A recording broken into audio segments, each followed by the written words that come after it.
It's an incredibly secretive world. No one really seems to understand it. Control $22 trillion in assets, which is roughly the equivalent of the entire gross domestic product of the United States of America. Second is corporate governance. If you have two large managers owning very significant stakes in many American companies, what does that then mean for corporate governance?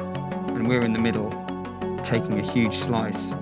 If you looked up the world's most powerful companies and the world's most powerful people, you won't be surprised to find the likes of Apple and Tim Cook, Google and Sundar Pichai, Microsoft and Satya Nadella, Tesla and Elon Musk, and even Joe Biden, the President of the United States, to name a few. But what if I told you the world was secretly controlled by only a handful of companies? And the scariest part about it? Not a lot of people know about who these companies are unless they know where to look. These companies and the people who run them don't even appear on this list of most powerful companies. But despite this, they still manage to influence almost every aspect of our lives, whether you're aware of it or not. But what exactly are these companies? Who are the select few running them? And how exactly are they controlling the world behind the scenes? And how is it that they have their hands in everything, even in our bank accounts? These companies have the ability to shift the world's economy, influence wars, and by extension, control our very lives and the society in which we live. They control everything. These companies have the most influence and control over the United States monetary policies, and even own a majority stake in most of the global companies traded on the US stock exchange. And they have their hands in everything, from retail stores like Home Depot and Walmart, pharmaceutical companies like Pfizer, Merck, Johnson & Johnson, transportation companies including GMC and Boeing, and even entertainment and news companies like NBC, Viacom, Disney, Time Warner, and AT&T.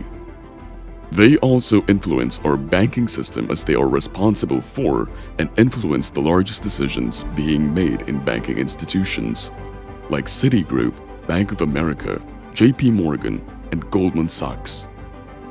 Even the US Federal Reserve is influenced by these companies. But who are these companies, and how did they manage to gain such control? Let's start with the first and the largest one. BlackRock. This company was founded by current CEO Larry Fink in 1988. BlackRock is a global investment management corporation. They are a fiduciary, which means they are legally and ethically bound by law to act in their clients' best interests.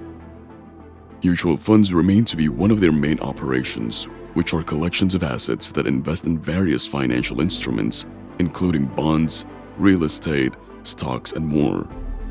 At present, they have 70 offices in 30 countries worldwide and have $9.4 trillion worth of assets under management. The other companies are more common to BlackRock than what you think. First, they're fiduciaries of some sort, and second, their assets are in the trillions. We already named BlackRock as the largest. Next on the list following them is Vanguard, who has $7.7 trillion worth of assets that they manage. They are the largest issuers of mutual funds globally and the second largest issuer of exchange-traded funds or ETFs. The firm boasts over 15 million investors with a mission to take a stand for all investors, to treat them fairly, and to give them the best chance for investment success. Their current portfolio also includes 203 US funds and 207 international funds. Index funds, or passively managed funds, can be attributed to Vanguard's founder and current CEO, John Bogle, who founded Vanguard in 1976. Following Vanguard closely, with $4.3 trillion in assets, is Fidelity Investments. It was founded in 1946 by Edward Johnson, and it has remained a family-owned and operated firm ever since. Fidelity's current CEO is Abigail Johnson, the granddaughter of Edward Johnson, its founder. Fidelity pioneered the inclusivity of mutual funds, making them available to everyone and not just the super rich, and how virtually anyone capable and interested can get started in investing. And finally in the list, we have State Street. State Street is now owned by BlackRock, which Vanguard is one of its biggest shareholders. And in total, State Street has $3.9 trillion of assets under management. When you look at the entire picture, these companies manage a mind-boggling $24 trillion in assets. This equates to about 25% of the total world's gross domestic product, or GDP. On the surface, there seems to be nothing wrong with these companies. After all, they made investing less intimidating and more accessible for everyone, and are all run by pioneers in the investment industry. This is something that people especially need in this economy because they don't want to just earn. People want to make this world a better place for themselves and future generations to live in, and to do that, they have to think sustainably and invest in causes. However, this is where things take on a strange turn for these companies. It all boils down to environmental social governance, or ESG. ESG is a type of investment which takes into account the triple bottom line: planet, profit, and people. People were skeptical about these claims, which all four companies pledged and advertised as something that they are giving importance to. They call it capitalism, as a way to preserve communities to sustain business operations and ensure business continuity. As a testament to their very wide influence, they managed to shake up ExxonMobil's board of trustees by installing people who wanted to take on climate change as an integral mission in addition to company success. However, things are not as transparent as they seem, because in 2021, Vanguard would spark controversy amidst their pledge to do good on ESG. A lot of campaigns actually urged Vanguard's asset managers to divest from fossil fuel investments to fight climate change. This was because Vanguard topped the list globally as the world's largest coal investors. In fact, they had controlled holdings worth $86 billion in companies that produce or burn thermal coal, according to a new report that provides a comprehensive assessment of the financial sector's involvement with coal. BlackRock was no saint either. BlackRock received sharp criticisms from other huge industry players like George Soros, who called the company's investment in China's mutual funds to be a tragic mistake. After all, China has been a growing thorn to Western democracies, and even before, US and China had a strained economic relationship. This would mean that while BlackRock was able to diversify their portfolio, they were at risk in supporting China's more dubious endeavors. After all, the firm was able to raise 6.68 billion Chinese yuan, or just a little over $1 billion, for its first fund from more than 111,000 investors. More than hypocritical claims and shady investments with little to no oversight, conflicts of interests and unethical practices are also left, well, virtually unchecked amongst these companies due to the centralization of power and ownership. Because anyway, who has the power to say anything to these big corporations, especially when their co-market competitors are in cahoots with them on whatever endeavors or investments they're dabbling into? One such example is how these companies are taking capitalism to the next level based on their stakes in the Russia versus Ukraine conflict. BlackRock, Vanguard, Fidelity, and State Street all claim to have either froze, left the discretion to asset managers, or pulled out their investments from Russia to publicly condemn their invasion of Ukraine. Of course, they also announced their support to the conflict-ridden country of Ukraine.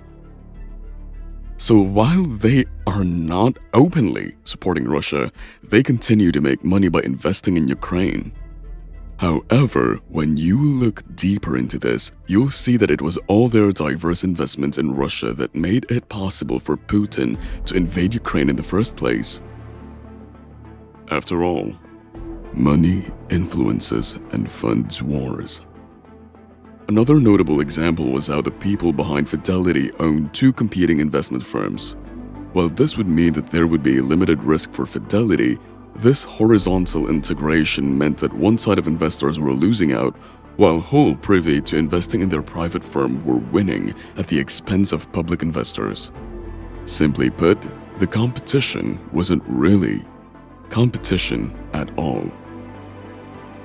More than customer loyalty and their wild successes by being able to diversify, expand, and expertly manage assets entrusted to them as fiduciaries, each of these 4 companies has yet another barrier to entry for would-be competitors, that being their sustained competitive advantages.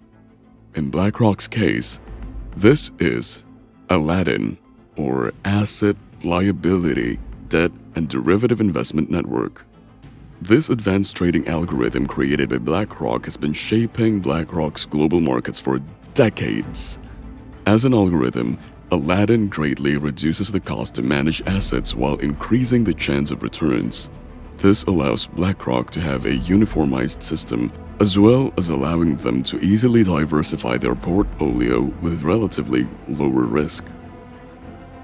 While this would mean that it's safer for more people to entrust their money and assets to mainly these 4 companies, the sustained competitive advantage poses a large threat to other aspiring industry players who would fall victim to either acquisition or bankruptcy in the face of immense customer loyalty to these big 4 market leaders.